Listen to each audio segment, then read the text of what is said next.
Здравствуйте, мои дорогие друзья, представители знака зодиака Стрелец.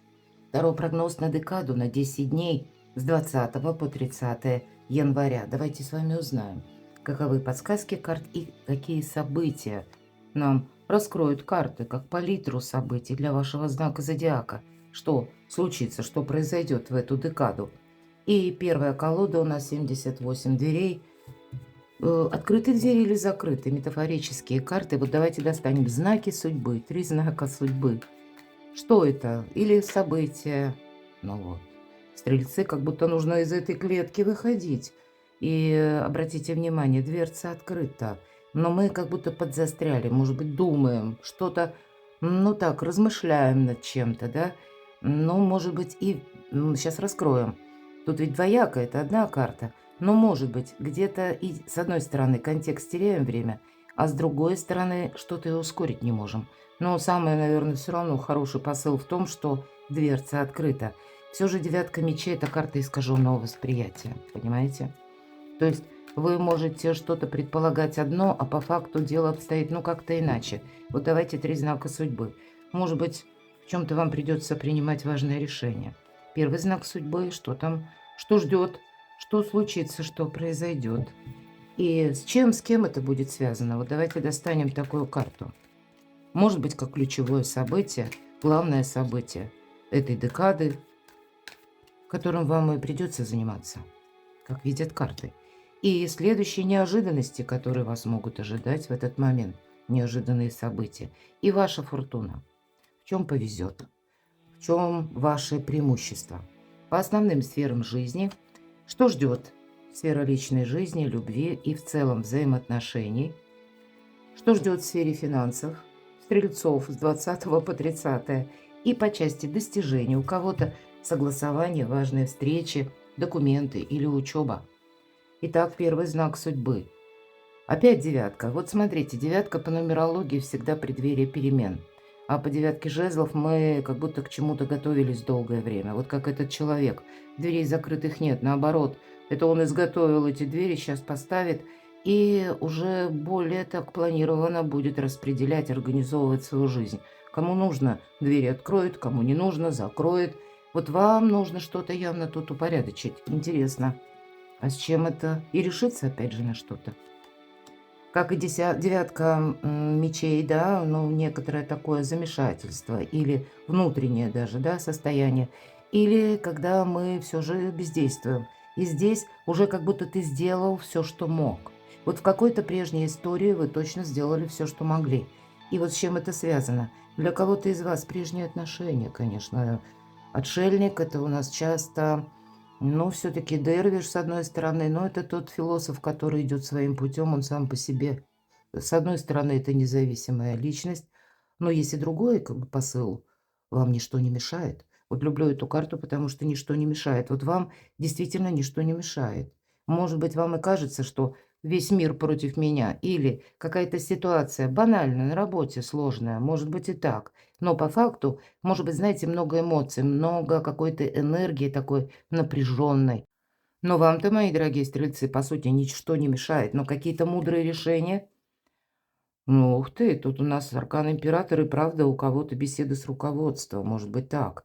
Или на кону стоит важный документ, всегда ведь это прообраз власти, прообраз того, что мы, ну, как бы должны согласовать, чтобы вписалось это в какую-то концепцию, которую не мы установили. С другой стороны, в первую очередь, организация нашей жизни, конечно, по этому аркану идет, когда мы берем ответственность сами на себя, мы что-то окончательно решаем. Вот у вас как поворотный момент с учетом всех выпавших карт. Вам на что-то нужно как решиться или, может быть, что-то начать. Но я точно так же могу сказать, что что-то и завершается. Тут, может быть, вам нужно какую-то свою стратегию на будущее продумать. Причем явно тут какие-то мелкие, может, пусть даже, да, действия, шаги вам нужно предпринимать. Вполне вероятно, кто-то поедет узнавать, как работает в отношении вас закон, каким образом составить какой-то документ, бумагу, или вы будете обдумывать, как построить с руководителем разговор. Второй знак судьбы. Здесь, знаете, как не ищите сливы на вербе, а их там нет. Потому что по пажу кубков с одной стороны Мы можем потерять время, это правда. Вот у нас человек показан, который с лозой типа ищет воду. Это современная колода. И мы знаем, что, понятно, тысячу способов для того, чтобы эту воду найти быстрее. И часто по этой карте проходит все-таки паш кубков, приятные эмоции, что-то нас радует, но есть вот какое-то воодушевление. Может быть, и есть и конкретный человек, который вам обещает, вот, кстати, как знак судьбы. Но от этого человека вряд ли придет какая-то помощь, потому что он бредет сам не знает куда. Обещать он может. Мы как будто теряем время, мои дорогие. Вот есть и такой момент тоже. Вот интересно, а третий? Ну, посмотрите. Вам как будто, правда, и решить, и решиться на что-то нужно. Что-то завершается. Хотите вы или нет, может быть, вы этого не видите. Какая-то прежняя концепция, она уже, как с одной стороны, что-то не сработает, а если это связано с человеком конкретным, ну, как будто тоже эта история, она подходит к завершению. И это ведь не обязательно, как вот совсем все завершается, ведь это карта трансформации. Закрытых дверей нет. Тут что-то нужно переделать, пересмотреть, переподписать. Очень символично ретро-уран в этот период, надо сказать. И это такой заключительный уже акцент, потому что ретро-движение, обратное движение, какой-то застой заканчивается, ну так, если мы планетарно, 4 февраля уже Уран перейдет в прямое движение. И мы можем надеяться, по крайней мере, что с 4 февраля и до 26 апреля, пока Уран в Тельце, ну, какие-то вопросы, может быть, из прошлого именно. И тут нам и карты показывают что-то такое до боли знакомое. Оно уже, ну, с каким-то прогрессом может ускориться. Что это, с чем это связано? Явно какие-то взаимоотношения. Ну, по пентаклям это могут быть и личные взаимоотношения, или, может быть, какие-то важные разговоры даже в семье. Но, значит, тут это вокруг денег крутится какой-то разговор или, в принципе, интерес, мои дорогие, возле денег. Но точно так же это может быть работа или откуда к вам приходят деньги. Вот смотрите, вам сейчас какая-то синхронность или умение договариваться, быть этим самым дипломатом, и при этом где-то не быть открытой книгой все-таки для окружающих, потому что есть тут такой момент, что мы можем и проболтаться, и синхронность это не значит, что мы прям вот душа нараспашку, а нет, тут какая-то продуманность, скорее всего. Да, с одной стороны мы договорились, с другой стороны мы себя где-то беречь должны, и поэтому все наши планы мы тоже не раскрываем. Где-то это и может быть и значит новая организация, может быть и быть где-то готовым к тому, что то, что вы будете слышать, вам нужно перепроверять, ведь пажи это вестники. И, может быть, к примеру, новость какая-то, которая, ну, радует наше ухо. Нам приятно это слышать, а по факту истина где-то рядом. Ну, не совсем тут про эмоции и не совсем тут про доверие. Правда, ваша задача, вот смотрите, еще одна девятка. Вы явно можете не видеть, что какие-то перемены, ну, буквально у вас на пороге. Что-то будет меняться. И это будет связано либо с людьми, которые вхожи в ваш дом, вхожи в вашу жизнь, может быть, близкие какие-то контакты, друзья, коллеги, соседи, вот неважно, далекие родственники, но это все равно какое-то взаимодействие. Или что-то будет меняться по работе.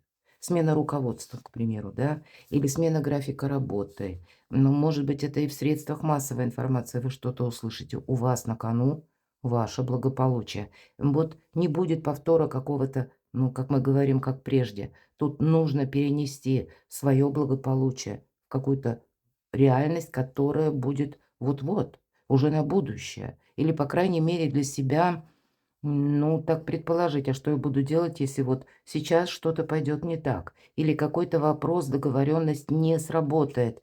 Вот об этом карты нам говорят. Это как знаки судьбы. Тут нельзя что-то прошляпить. Ну и если что-то завершается, то принять, ну, как свершившуюся данность.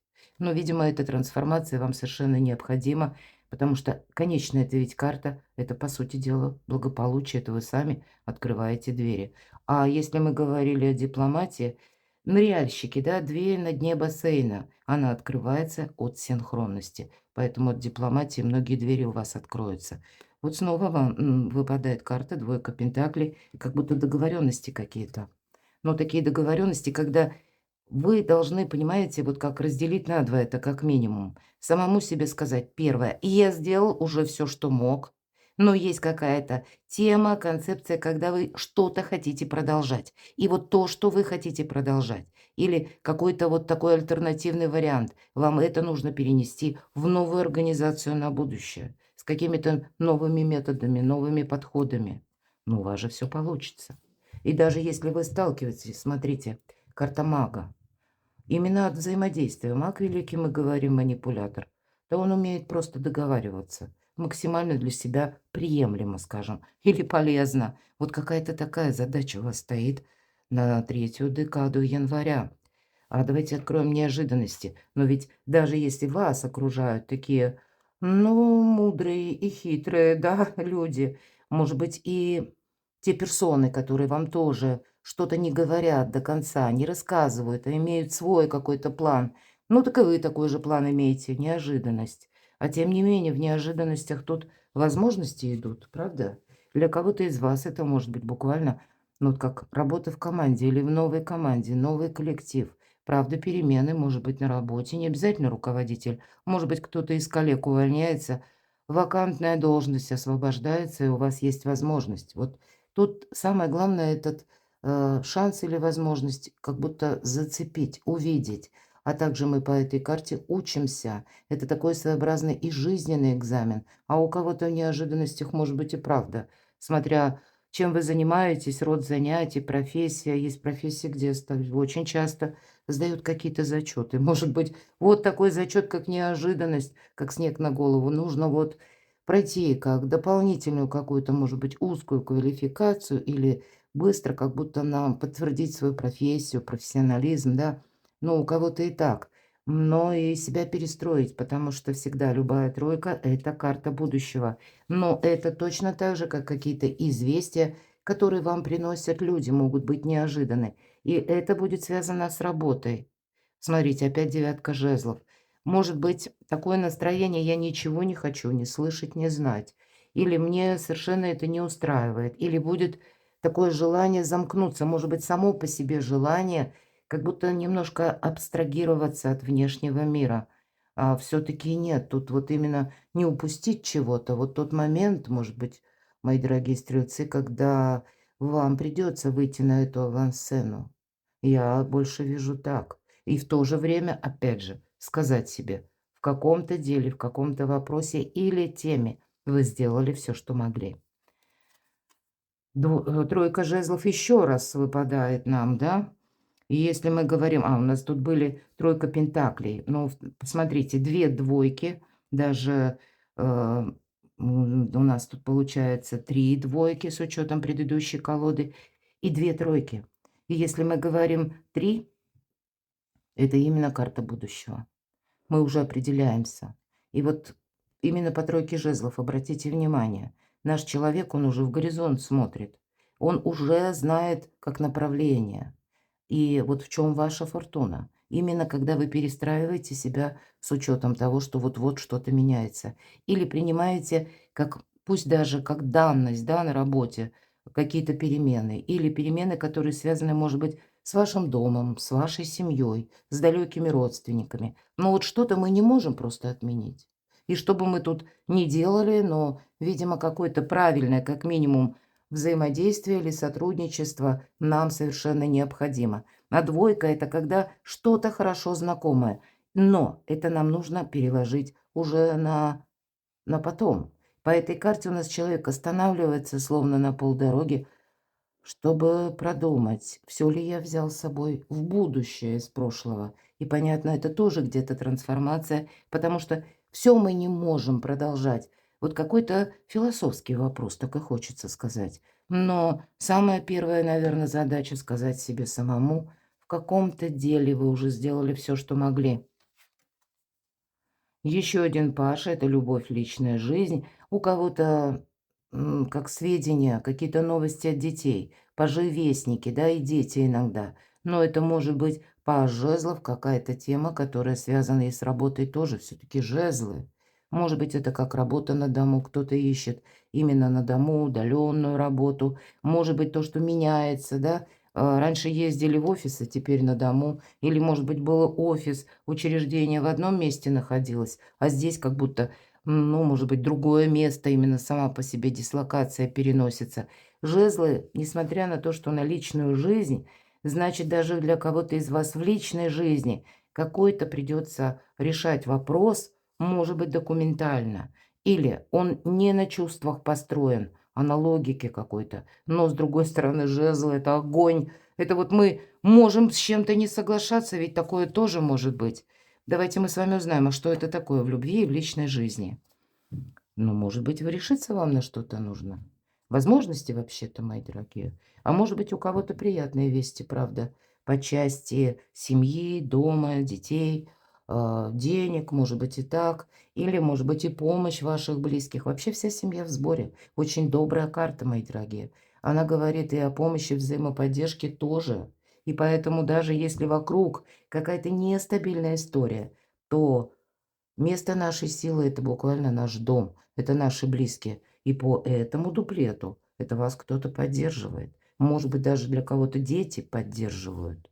Может быть, вы и хотите для кого-то, да, меня смотрит разный возраст, когда не хочу я поддержки детей, уже хочу сам по себе более такую вот независимую позицию, как-то организовать свою жизнь по-новому. Или кто-то съезжается, а кто-то наоборот, дети выросли, хочу жить отдельно. Ну и родители не возражают. Но явно тут какой-то консенсус предполагается. И даже если нет детей, просто вот ваша пара, мои дорогие, вы будете вместе строить, может быть, планы на будущее. И, может быть, и будут какие-то прения, но договориться определенно можно. А если были сложные отношения, можно и помириться. Деньги. Но снова нас карта уводит на более далекий период времени. Звезда– это, знаете, с одной стороны, сбываются наши мечты, поэтому кто-то получит буквально энную сумму или получит деньги. Все же мы берем такой узкий, короткий промежуток времени, всего лишь 10 дней. Но по аркану звезда нам говорят, ты тут зри как-то на расстоянии. Часто эта карта может свидетельствовать о том, что может удержать какую-то сумму или не все потратить в короткий срок, а распределить на продолжительное более время. Потому что тут такие карты, что что-то будет меняться, мои дорогие. Не будет, может быть. Вот к вам приходили одним путем, да, деньги вы получали. Так вот здесь и как система сама финансовая может тоже трансформироваться. Причем это старший аркан. Получали вы кэш, допустим, а тут вам нужно будет буквально, может быть, освоить как, сервис какой-то, именно который цифровой, да, который, когда вы на карту, например, будете получать деньги, или каким-то другим образом. И, может быть, эти деньги даже не из одного источника, а из нескольких. Для кого-то деньги из-за границы. Может быть, какой-то платеж, который долго вы не могли получить. Скорее всего, иногда эта карта говорит, что да, тогда деньги могут задерживаться, и у кого-то проиграется, что вам сейчас ну, вот те люди, которые близкие или, может быть, и друзья, такое допускаю. Вам кто-то приходит на помощь, но вам-то как будто придется что-то тут перестраивать тоже. Но в целом деньги вы получите. Я это вижу. Найдет стрелец способ, как тут выровнять какую-то финансовую ситуацию, даже если она со знаком минус. Хотя, в принципе, все деньги, все карты к нам говорят, что у вас наоборот. По части финансов именно в эту декаду может быть очень даже и неплохо, но тогда, ну, с прицелом на будущее. Что-то нужно и сохранять. Ваши достижения. Ух ты, еще один император. У кого-то, правда, либо вы где-то вращаетесь среди людей, которые несколько выше стоят по системе иерархии, по лестнице иерархии. Все же две карты император. Но и вам как будто ответственность тоже приходится за что-то брать, а может быть и за кого-то. Может быть и согласование для кого-то. Мы все разные, мои дорогие. Потому что именно император, как и символ власти, символ организации, символ сильных мира сего или людей более статусных, те, которые обладают какими-то ресурсами, и ресурсами, может быть, как в своих руках, то есть отдают какие-то распоряжения, знают, как правильно оформить тот или иной вопрос. Вполне вероятно, и для вас, знаете, такая ситуация, когда может быть, вы и не хотели, может, кто-то и думал, ничего я тут менять не хочу. А вот, скорее всего, придется. Потому что как-то так складываются события, когда в вашей жизни могут появиться даже внезапно вот такие люди, и решать какие-то вопросы вам придется на более высоком уровне. Но для кого-то из вас, мои дорогие стрельцы, два императора. Тут и в ваших силах очень многое. Для кого-то построить карьеру– это как шанс, который идет в руки. И точно нельзя упустить, если на ваши достижения, да, договариваться придется, дипломатом быть придется, но тогда это возможность сменить свой статус именно через работу или пусть через достижения. И кто-то по жилью, например, да, может быть, покупает жилье и меняете статус. Для кого-то через работу, да, как я сказала, должность. И да, это тоже новый статус. Но точно так же я не исключаю у кого-то и в личной жизни на кону смена статуса. Почему? Нет. И вы будете рассматривать, как это вам применить предложенное или какую-то возможность для собственного блага или изменения качества жизни. Возможности определенно есть. Важно, ну, может быть, как тому магу вам тоже придется действовать как-то так аккуратно. Исподволь мы ведь говорим, что маг, он именно, ну, так незаметно, как серый кардинал, да, действует. Каждый будет думать, что это он сам пришел к такому выводу. Может быть, и для вас, мои дорогие стрельцы, опробовать вот такую методику тоже необходимо. Перекладывайте на себя, а я благодарю вас за то, что вы смотрите мои видео, за то, что вы мне пишете душевные комментарии. Оставайтесь со мной, подписывайтесь на мой канал, переходите в описании под видео, читайте мои публикации. Уже у меня там есть гороскоп на неделю, правда, она предшествует как раз вот этой последней декаде. Так вот, гороскоп с 12 по 18. Перейдите, прочитайте, думаю, подсказок будет больше. А я вас люблю, и вы будьте счастливы, будьте любимы всегда.